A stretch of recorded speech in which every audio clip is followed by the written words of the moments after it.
የሴትና የወንድ ፍቅር በእስላም እንዴት ይታያል? ምን ማለት ነው? የሴትና የወንድ ፍቅር በእስላም እንዴት ይታያል? እኔ አልገባኝም። ምን ለማለት ተፈልጎ ነው? መፋቀር የለባቸውም ነው? አለባቸው ነው? አጅር አለው ነው? ወይስ ተፈጥሮ ምን ሴት ልጅ ወንድ ታፈቅራለች፣ ወንድ ሴት ልጅ ያፈቅራል? ይሄ የተለመደ እኮ ነው። የሰው ዘር የሰው ብቻ አይደለም የእንስሳው የእጽዋቱም ተግባር ነው። ይሄ ግን ሐዱ ምን ድረስ ነው? ያየችውን ሰው ሁሉ ማፍቀር ትችላለች ወይ? ያያትን ሴት ሁሉ ማፍቀር ይችላል ወይ? ከአቅሙ በላይ ካልሆነ በስተቀር ክልክል ነው። ለሱ የምትሆነውን ሴት ነው እንጂ መርጦ ማፍቀር ያለበት አይሆንም። ግን መርጦ ነው ወይ የሚያፈቅር? ሰውነት ሲያፈቅር የሌላ ሰው ሚስት አፍቅሮ መከራ የሚያይ ሰው አቅ ነበረ የነገረኝ ያማከረኝ። ቤት ሁሉ ቀይሯል። እሱ ቤት ቢቀየር ሰውትዩ አትቀየርም። እሱ ላይ ጭንቅላቱ ላይ ተስላለች። አያችሁ የመገላለጥ ለአጅነቢ ወንድ መጋለጥ አጅነቢ ሴት ጋራ የመደባለቅ አደጋው ምን ያህል እንደሆነ አያችሁት። ስለዚህ ባልና ሚስቶች ሆነው ከተፋቀሩ አጅራቸው ትልቅ ነው። ለማግባት የፈለጋትን ሴት አፍቅሮ ጠይቆ ቢከለከል እንኳን አጅር ያገኛል። ምክንያቱም ለሐላል ነው የጠየቃት።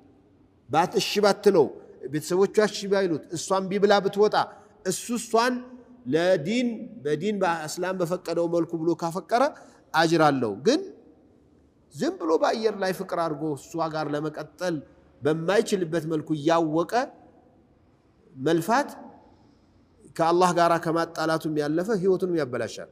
አንድ ታሪክ አይቼ በጣም የሚገርም ነው። እዚህ ቄራ አካባቢ እስካሁን ድረስ አሁንም የሚቆም ሰው ይያለ። ስንት አመቱ ነው የተባለው? 30 አመቱ ነው ምናምን። የሆነች ፍቅረኛ ነበረችው። ቤተሰቦቿ እሱን አታገባም ብለው ላኳት ወደ ውጭ ሀገር። ወደ ውጭ ሀገር ስትሄድ የመጨረሻ ቀን የተሰናበተችበት ቦታ ነው አሉ።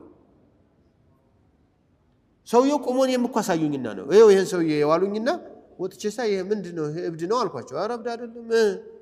ኧረ እናንተ ወልጁኑኑ ሁኑኑ እብደት ብዙ አይነት ስላለው ነው አታቁም ስል ታሪኩን ነገሩኝ። የዛሬ ስንት አመት ነው? ማታ ቤቱ ሲመሽ ይሄዳል፣ ጧት ይመጣና እዚያ ቆሞ ይጠብቃታል። እሷ ከውጭ ሀገር አግብታ ወልዳ መታ ብታናገረው ትፈልጋ አልዳነም። ስለዚህ ማየት ሐራም ዒቃቡን አያችሁት። እንዲህ ነው ዱንያ ላይም እንደዚህ ያደርጋል፣ አኺራ ላይ ደግሞ ምን ይሆናል? ከባድ ነው። ስለዚህ ፍቅር የሚያደርስ እይታ ማየት።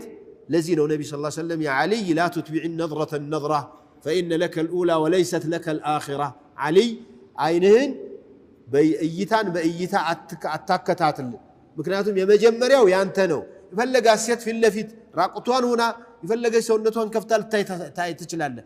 ከዚያ ግን አይንህን ስበር፣ ደግመህ ማየት የለብህም። አንዳንዱ አትስበር አንድ ጊዜ ችግር የለውም ሲባል እዚያው እንዳለ እዚያው ግትር ብሎ ላለመመለስ ምንድነው ሲባል የመጀመሪያው ተፈቅዷል ስላሉኝ ነው ይላል። አንሸዋወድ ይሄ ማለት ነው አይሆንም።